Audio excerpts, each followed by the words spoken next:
Good morning, I'm Barbara Kay, here with Susan Pertnoy. Welcome to Mosaic, Jewish Federation of Palm Beach County's weekly news magazine show. Mosaic explores Jewish topics here in the Palm Beaches and around the world. In today's age, the lines between fact and fabrication are increasingly blurred.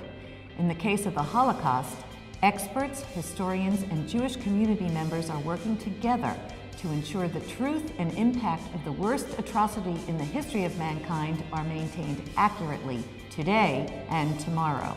This morning on Mosaic, we'll speak with Dr. Deborah Lipstadt, a world-renowned Holocaust expert whose book and landmark court case inspired the new film, Denial, starring Rachel Weisz.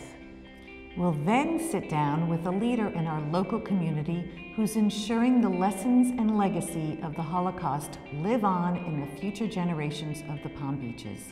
We'll be right back with Mosaic after this brief message.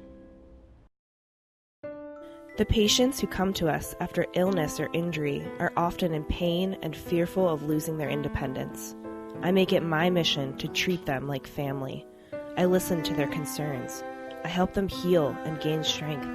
My goal is for them to not need us. To know that I help them, there's no better feeling. Morse Life Short-Term Rehabilitation. Morse Life Health System, honoring senior living. Dr. Deborah Lipstadt, what a special thing to have you here. Thank you. It's wonderful to be back with you. Yeah, it is a pleasure. Are you still at Emory? I still am at Emory, teaching and loving it. Loving it, and writing all these books. You have, Thank you. What do you have, 5 books now? I have 5 books. The latest one just came out.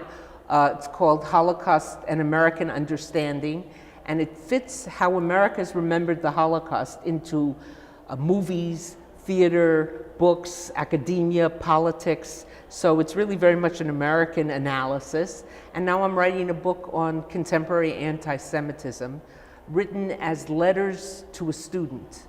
I took all the questions my students have asked me in the past couple of years about anti-Semitism. Is it worse? Is it bad? How do you define it? Questions that have come up in class. And I created this sort of composite student, and I'm answering her questions. That was very smart. So that'll be out in about a year. So I'll come back and we'll talk about that. We'll talk about that again. Got a deal. First of all, I want to ask you a question. Anti-Semitism, anti-everything today, anything different, is really very much in the forefront of the way people are thinking. Very, very upsetting. Let's start initially. How did you get involved, literally, with the Holocaust and anti-Semitism? I'm not, often the question comes up, so I'll anticipate some of your listeners will be thinking this. I'm not a child of survivors. My father was born in Germany, but he left Germany during the Weimar Republic before the Nazis came to power. My mother was born in Canada to Polish parents who left Poland at the turn of the century. So it's not like I'd bring that personal, and my father got his entire family out, or they were saved during the war. How did I get involved? I think there are 2 pivotal moments. One, I was a student years and years ago. Now it goes back, I hate to say it, 50 years this year. I was a student at the Hebrew University in 1966-67. So I was there when Israel changed in June 67. I was there during the war. I stayed for another year. And that was those days before the war, when Israel was under attack and people were debating to go, to stay, to leave, you know, should we go home? And I knew I wasn't going home. I knew I was going to stay there. That had a very big effect on me. And then 5 years later, in 1972, when I was in graduate school, I went to the Soviet Union. I was asked by the Israelis then. To go to the Soviet Union? Yeah, the Israelis at that point, after 67, you couldn't go to Israel. You couldn't go to the Soviet Union with an Israeli passport because the Soviet Union broke relations with Israel. So the Israelis were asking people with passports from strong countries, in other words, United Kingdom, America, Canada, England, France, you know, people who had solid democratic governments behind them, to go, sometimes to make contact with refuseniks, to go and teach, to reach out, to keep contact with people. It was the beginning of the refusenik movement. And it was the first time in my life that I encountered people who were struggling or were under threat because of their Jewish identity. I met people who... You had never met that? I had not. Well, in the United States, I wouldn't have met people like that. You know, people who faced the challenge and faced the hostility of the authorities because they taught Hebrew classes. Really? People who, these were the Fuseniks, this was the beginning of that Jewish identity movement. People who just wanted to leave the Soviet Union. I could pick up and go live anywhere I wanted. And these were people who wanted to leave the Soviet Union, and because they wanted to leave the Soviet Union, the Soviet government was threatening them. Some were sent off to labor camps. And their bravery and their fortitude and their feeling of freedom, because they had sort of blown off the Soviet government. That was just beginning when Anatoly Sharansky, now Natan Sharansky, was beginning to get involved. And at one point during my visit to Moscow in 1972, I was walking down the street with a woman, Ida Nudel, who eventually was sentenced to a labor camp, now lives in Israel, and we were walking down and she said, "Oh, my friends are following us." I said, "Huh, should we wait for them?" She said, no, they'll just go wherever we want. And I think it was with Ida, it may have been someone else, and I said, I was confused, and then she said, "I mean the KGB." In other words, she knew everywhere. She knew she was being followed. She knew she was always being tailed. They knew they were tailing her, so it was that kind of thing. So those two things brought me back here. These were people, many of whom had gone through the Holocaust. You know, they were this was 1972, they were in their 40s, their 50s, they had experienced the Holocaust, or their families had. And these were people who were struggling, who were putting their lives on the line, maybe not their existence, but their welfare on the line, their well-being on the line, to maintain their Jewish identity. I came back utterly transformed from that trip. So that really made the impact. But those two bookends, yeah. I talk about it a lot in Denial. You do? Yeah. Tell me about the evolution of the book. The evolution of the book was... I'm talking about the book. Yeah, Denial, which was originally published. You have both. You have the movie tie-in edition and the regular one. And the History on Trial. The same book, except now it has a new introduction by David Hare, who wrote the screenplay for Denial. Well, I published a book that came out, I think, 85, 86, called Beyond Belief, which was, and I think that's when you first last time we interviewed you was on that. That's right. Oh my goodness. And so we missed 4 books in between. And the book had come out. It was on the American press coverage of the Holocaust. In other words, what could a person sitting at home reading the newspaper, whether it was in New York, whether it was in Cleveland, whether it was in LA, whether it was in Oshkosh, wherever it might have been, what could they have known? What was in their newspapers? And the book had come out in very nice reviews. And I just didn't know what I was going to do next. I was sort of betwixt and between. And I was approached by 2 very prominent professors of Holocaust studies at Hebrew University in Jerusalem, for whom I have great respect. One has now passed away, Yisrael Gutman, and the other, Yehuda Bauer, who's still alive, amongst the leading scholars of the history of the Holocaust. And they said to me, "Deborah, what's your next project?" And I said, "I'm not sure." They said, "Why don't you think about doing something on Holocaust denial?" So I said, "You take that seriously?" Yeah. They said, "Yes, we think it's a form of anti-Semitism. We believe it is, and we think you're the right person to look into it." So I figured it would take me away from, I already had a next project that I was thinking about. I wasn't quite sure about it. It would take me away from the next project for 2-3 years, 2 years of research, a year of writing. Little did I dream it would shape my life. In that book, in Denying the Holocaust, The Growing Assault on Truth and Memory, I devoted maybe 300 words to a man named David Irving. And and I called him because he was one of the leading Holocaust deniers. He wrote on history, so he knew the truth, but he reshaped the truth to fit his biases. Thinking, right. He is an anti-Semite, and that expressed itself in his Holocaust denial. He's also a narcissist. He loves publicity, he loves attention, and he knew denying the Holocaust would get him that. It would put him on the edge, kind of thing. It also put you on the edge. Hold it for 1 minute. We're going to have to take a break. Okay. But I want to come back. This is what we're going to focus on for a while. Okay. We'll be back with the remainder of the program after this brief message. Coming up, more from our interview with world-renowned Holocaust expert Deborah Lipstadt. From empowering Jewish college students to stand up to anti-Israel activity on campus, to enabling seniors and Holocaust survivors to age with dignity, transforming, inspiring, saving, Jewish Federation of Palm Beach County is doing all of this here and around the world.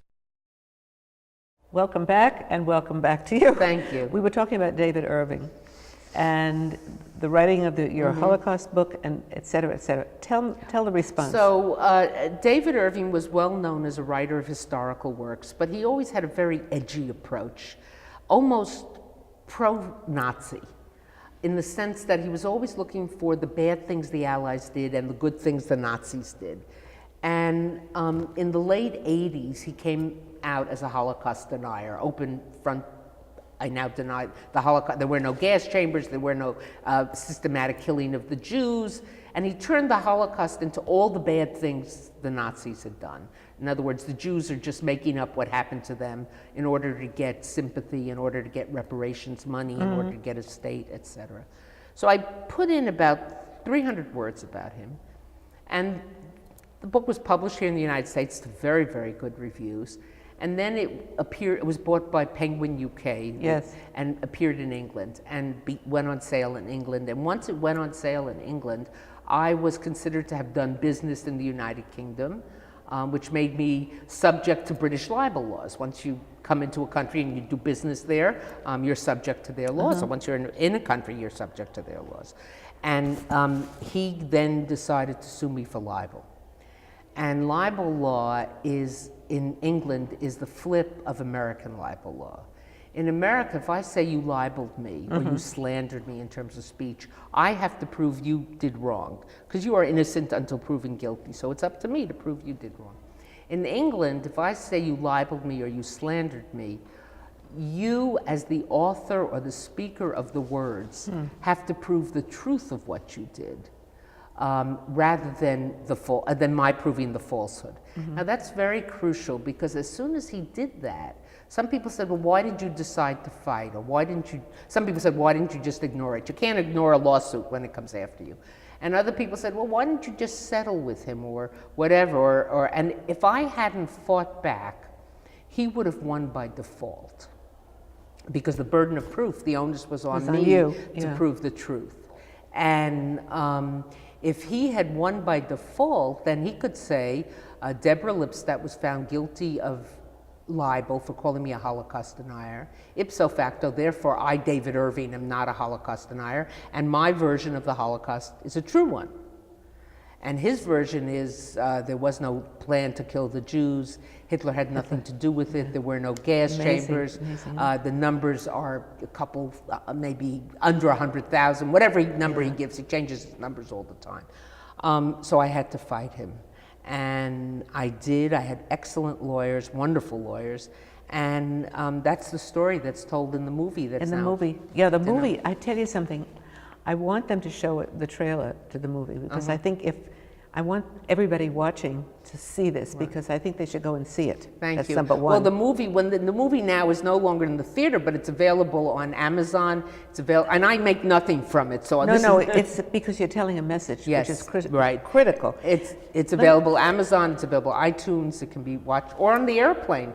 I've been on airplanes now and walked up and down the aisle and watched people watching the movie. Really? Oh, it's been such a kick. And sometimes I went over to one woman after she finished watching it. I saw she was just at the end, so I waited. I went up to her, I said, did you like that movie? She said, oh my God.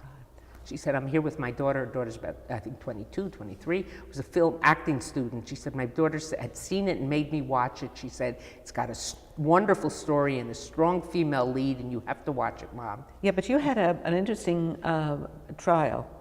You were not allowed to speak. Right. And the Holocaust survivors were not allowed to speak. Right. Explain that. Here was what happened. When we went into court, we could have done one of two things. We could have marshaled all the evidence for the Holocaust. Here are documents, here are survivors, here is evidence from perpetrators, and put it before the judge. At that point, David Irving, who was opposed to us, would have come and started to question all the documents. Well, this document I don't like, or this document is not really true. And we'd be fighting over what is true and what's not true. And I have always taken the position that I won't debate a Holocaust denier because they're liars, they're falsifiers of history. I will debate people on many aspects of the Holocaust, when it could it have been stopped, what America could have done. There are many things that's what we academics do, but not whether it happened or not. So if we had done that, and he could have attacked survivors. Right. You say this happened, it didn't really happen that way, and how can you tell? And you know, and they're elderly people, and we thought his objective would be to really make them look silly and to attack them. So we did something else, which I think was the brilliance of my lawyers. I have great affection and respect for my lawyers. We followed the footnotes, his footnotes, back to the sources. So when he said, I have a document here which proves that Hitler, tried to stop the Holocaust, we'd look at the document, and it never showed what he claimed it did. In other words, we looked at his footnotes, we checked his footnotes, and we didn't do it once or twice, but I think we brought before the court 25, 30 different examples of major falsifications. So in the end, the judge said, this is a man who lies, who misleads, who deceives, and he does it deliberately. So in other words, we weren't proving what happened. We were proving what he said happened didn't happen. And by doing that, we were pulling the ground out from under survivors' arguments. Yeah. What do you do today in the world where everybody says, this fact is so, I have the background to know alternative facts, right? Yes. Right. What do you do with alternative facts? Well, I have another word for alternative facts. We call them lies. Well, that's another story. Yeah, right. No, but there's certain things that are true. And David Hare, who wrote the screenplay and wrote the introduction to the new edition of the book, when he gave me one of the early drafts, he included a quote from The Trial of Galileo by Bertolt Brecht. Yeah. And Galileo was brought to trial by the Vatican. I think he taught in Padua, but he was brought to trial in Rome for saying that the earth moved around the sun and the sun didn't move around the earth. And he was forced to recant, to say, no, I made a mistake. And legend has it that at that point he said, and yet it still moves. Even though I recanted, the earth still moves around the sun. There's certain things that are not debatable. They're facts. And the minute we start playing with facts, the minute we start saying things, I don't care what your political point of view is. I don't care what side of the political spectrum you stand, left, right, center, Republican, Democrat, independent, whatever it is, the minute you start playing with facts, you're in dangerous territory.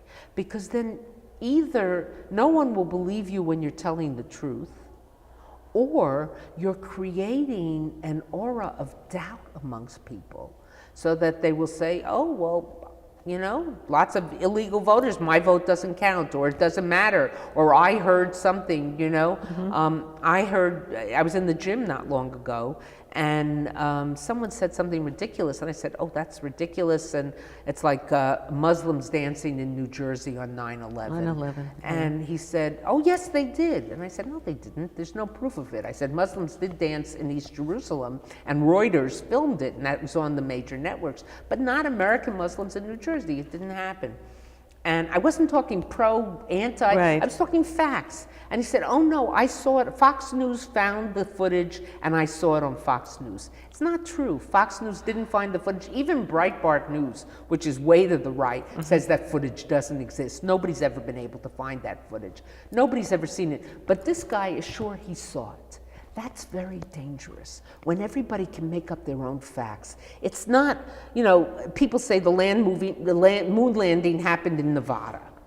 Now you think, so he believes it was in Nevada or Utah, wherever. What's the big deal? Well, what the person who believes that is saying is the government lies to me. Everybody lies to me. They all make it up. The moon rocks are not real. The minute you have that, you're on your slope. That's what Holocaust denial is all about. So that's why this movie is so timely. There are certain facts. You may not like the facts, but there are facts. There are facts. Let me tell you something. Dershowitz said that you really gave a gift to the world. Thank you. So much. Thank you. Thank you for having me. And I'll come back for the next book. You have a deal. I like that. Thank you. We'll be back with the remainder of our program after this brief message. Coming up, we'll sit down with a leader in our local Jewish community who's ensuring the lessons and legacy of the Holocaust live on in the future generations of the Palm Beaches. From empowering Jewish college students to stand up to anti-Israel activity on campus, to enabling seniors and Holocaust survivors to age with dignity, transforming, inspiring, saving, Jewish Federation of Palm Beach County is doing all of this here and around the world. Our show today is about the Holocaust and anti-Semitism and making sure we never forget. And we're very fortunate to have Paul Gross with us today, who is a principal in the Gross Center for the Study of Anti-Semitism and the Holocaust. Welcome, Paul. Thank you very much for inviting me. Appreciate it. Can you tell us about what the center is all about? Well, we started in New Jersey at the Ramapo College about 6 years ago. Ramapo College decided to set up a Holocaust Center because the laws in about 20 some odd states require education in the public school system about the Holocaust and genocide.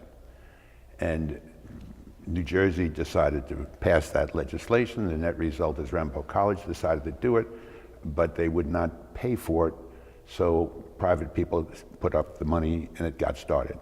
The principal donor passed away about 5 or 6 years ago, so my daughter Lauren Gross, who was on the board of the Holocaust Center at the college, came to me and said, "Dad, it's time for us to step up," and we did. The Ramapo College Center, which is called the Gross Center now, educates educators. So our primary function in New Jersey is teaching teachers how to teach about the Holocaust. It sounds crazy, but a 35-year-old teacher really doesn't know anything about the Holocaust. No, it's very critical, yeah. So it's teaching the teachers. Now we started off, in addition to that, we do a lecture series. Last spring, my daughter came to me saying, she's moved to Florida, lives in Florida as we do, and said, "Why don't we do the same thing, Dad, here in Palm Beach County?" So we spent some hours talking about it. We met with Michael Hoffman at the Federation, who is most enthusiastic and supportive of our concept. And we've gone ahead here with starting off with a series of 8 lectures this year. They've been very successful. Everybody's been clamoring to attend. Well, we've had terrific attendance. And our goal, of course, is to not let this Holocaust situation go by. And as the generation passes on that was directly involved, to pass it on to my children, my grandchildren, and that generation.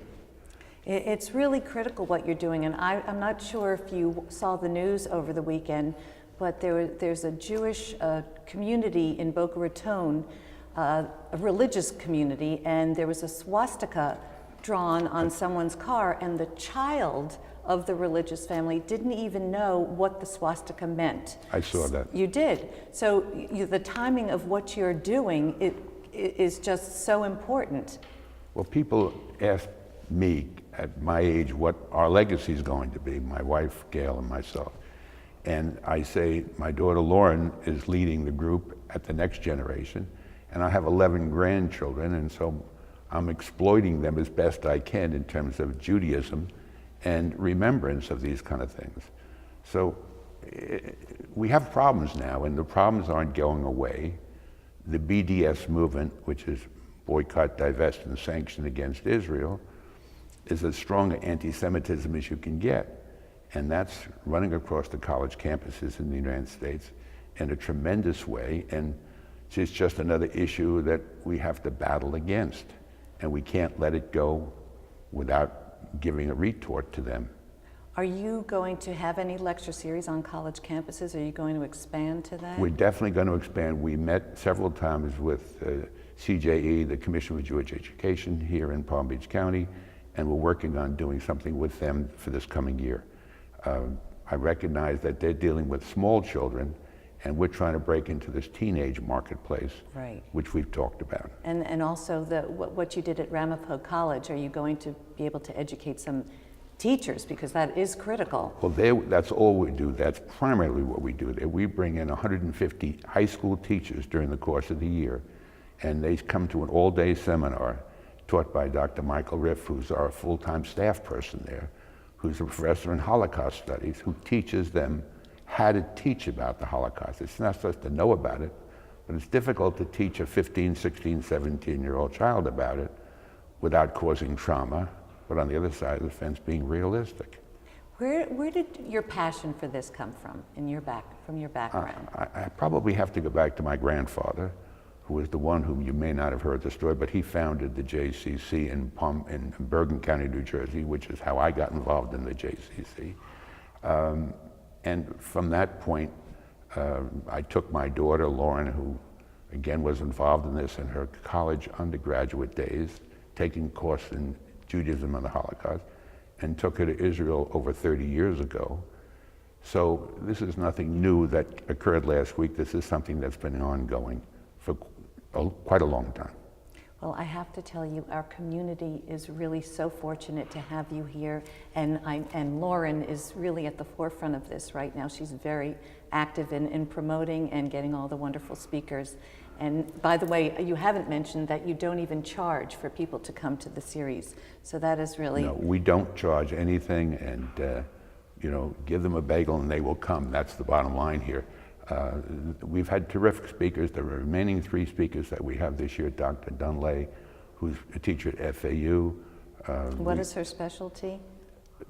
The Holocaust studies at FAU. She teaches there. The deniers. Well, for example, she did the last lecture for us in the fall on the Wannsee Conference, which is the conference that took place in 1942, where they actually wrote the document that agreed, the 15 major Nazis agreed to exterminate the Jews. So it's that kind of detail that we get into, and that kind of college professor that puts our level of teachers at a very high level. The other teacher we have is coming down from Rhode Island College, and then the last one is Martin Maxwell, who's obviously not a teacher, but he's had the experience. Well, an incredible experience. So he's the only one that's really a Holocaust survivor that we've had this year. Well, thank you so much for enriching our community with something that is truly so important. Thank you for joining us. Thank you, and your mother for this wonderful Mosaic series. Our pleasure. Coming up, final thoughts on Mosaic. From empowering Jewish college students to stand up to anti-Israel activity on campus, to enabling seniors and Holocaust survivors to age with dignity, transforming, inspiring, saving, Jewish Federation of Palm Beach County is doing all of this here and around the world. Today's topic, it was so relevant. The Holocaust survivors are aging rapidly, and we need to keep the message going for our next generation. I couldn't agree with you more. Anyway, thank you so much for being with us, and be with us again next week when we have another look into the Jewish world. Goodbye from Mosaic.